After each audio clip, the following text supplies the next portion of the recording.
Hey folks, Fernando doing another video for Modern Survivalist, and in this video we're going to be covering how to prepare for coronavirus, an update on the current situation, and a few things that you probably don't know about it. Let's start by explaining what coronavirus is.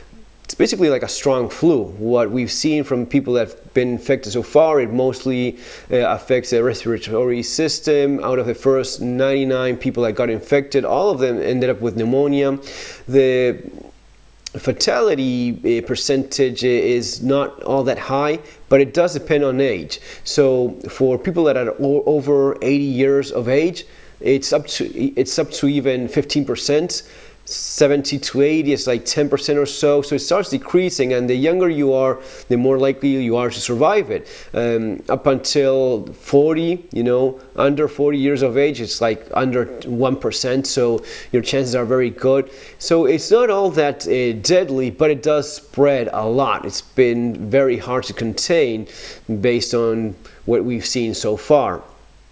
And it's not only about age, it's also about the health condition that you are in and how good your immune system is. If you are a smoker, that's a factor that changes things quite a bit. If you have a pre-existing condition, a cardiovascular condition of some kind, a cardiovascular disease of some kind, that reduces your chances of survival as well. So the better you are, the better in shape you are, the younger you are, those things help and change things quite a bit. Now, in terms of how it's been managed so far, you have to understand the following. First of all, it is, and these are literally words from the people from the Center of Disease Control and Prevention in the United States. It's not a matter of if, it's a matter of when. It is going to be spreading, and it is going to be hitting close to home no matter where you are.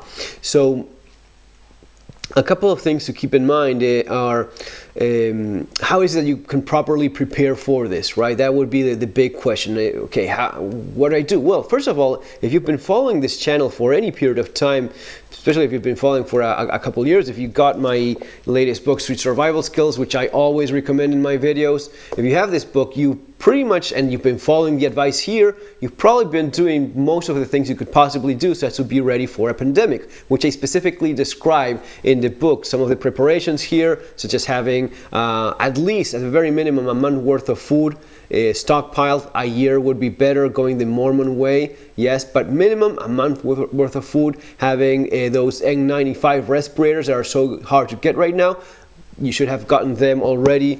And even I explain how to make your own hand sanitizer in case it runs out and it's out of stock, which is currently happening in many places. So all of these things, the big ones that are missing, those respirators that people are having a hard time finding, you should have them already. Hand sanitizers is basic stuff that any survivalist, any prepper already has. And even beyond that, stuff that I explained in terms of staying in shape, eating well, having exercising a little bit so as to have a boosted immune system. These are all things that help, and they help a lot. Not only to avoid catching the disease, but even if you do, so as to defend from it much better. And the thing is this, I guess what I'm trying to explain is there's a method to preparedness. It's not just about throwing stuff and seeing what you do one day or another, depending on what you see on the news. There's a methodology to it in which you cover your bases, stuff like air, water, food, sanitation, and then understanding which are the most likely, less likely events that you may be facing one day, and preparing for them, covering those as well. It even gets to a point, and I explain this in the book as well, understanding the media, what you're watching on TV, what the angle is. And a good example of this would be, for example, I was just watching TV, and there was this guy from the World Health Organization explaining that you don't need these. You don't need to go buy a respirator. That these are only to be used by medical personnel dealing with those that are sick, or people in infected areas and zones that are in quarantine. Sure, that's his take on it. Maybe I appreciate my own life a little bit more, and I am willing to invest $5 in getting one of these. talking about that, if you haven't got these already, or these, or any of the other filters or respirators and masks that we've talked about so many times in this channel, and that I've recommended so many times over the years to get, if you haven't got those, these are selling like 5 of these for like $200 now. So they're scalping the prices. Same happens with hand sanitizers. That's why it's important to know how to make your own in terms of this sort of stuff.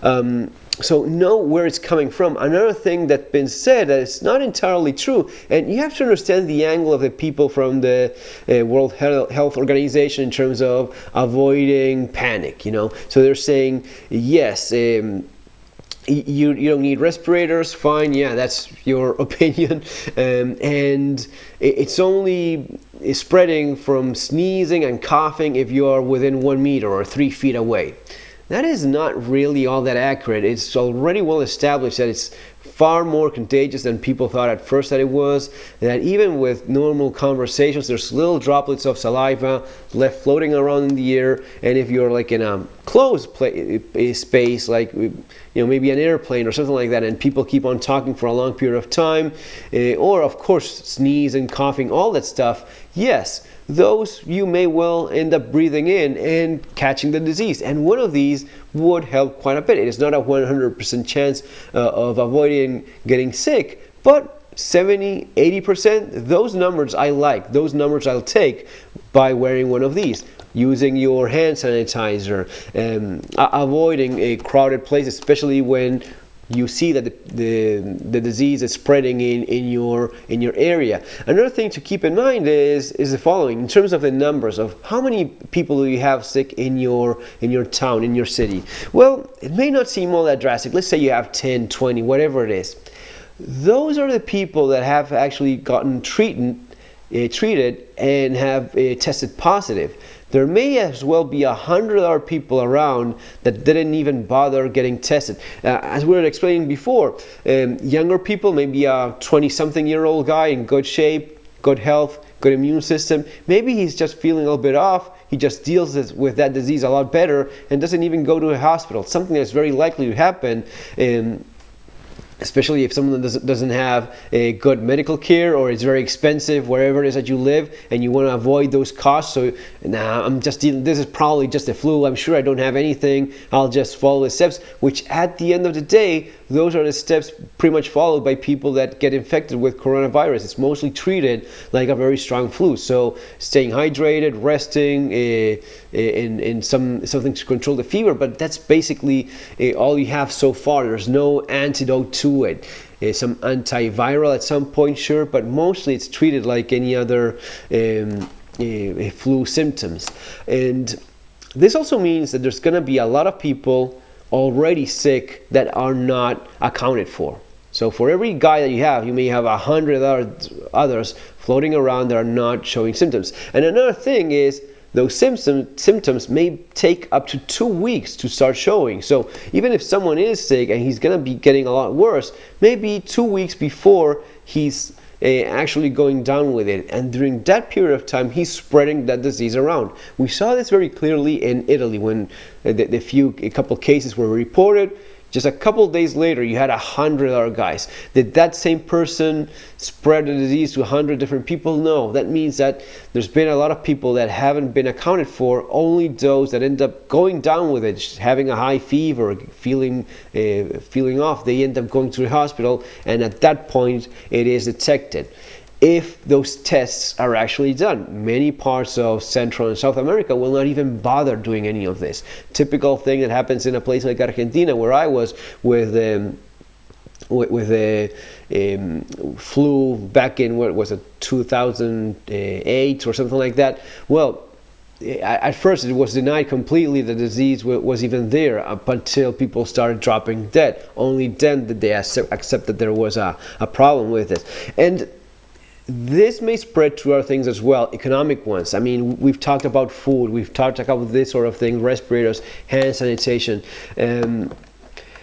This will also have an impact economically as well, and these are things that we've talked many times before in terms of an economic preparedness crisis, right? Having gold, silver, especially gold right now is a shelter for people that are worried about the economy slowing down and halting even. without spreading panic, without scaring people, the truth is that for folks in certain industries and in pharmaceutical industries, this has been going on for a while. I know of one case, an actual friend of ours, that for some time now she's not been traveling anymore. The company said, yeah, you're not going anywhere, we're staying in place, we're not sending people traveling internationally anymore. And there's companies that slowed down production. There's shipments of containers that are not leaving port. There's cruise ships that are not being accepted in different ports. So everything is really slowing down. Maybe the worst thing about coronavirus will end up being the economic impact that you'll see eventually, maybe sooner than you expect. Also keep in mind, something we talked with David Jones before in the podcast, is that this is not just a few months. This is going to be 12 to 18 months. Okay, so get ready for this. It is going to be hitting. The steps you need to take, you know, is the stuff we've talked about before, the stuff I've talked about in my books as well.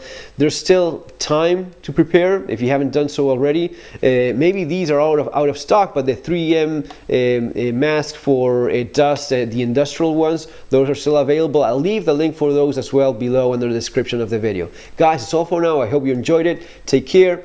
You know, prepare. This is stuff that we do here. You know, it's nothing else. See you on our next video. Have a good day.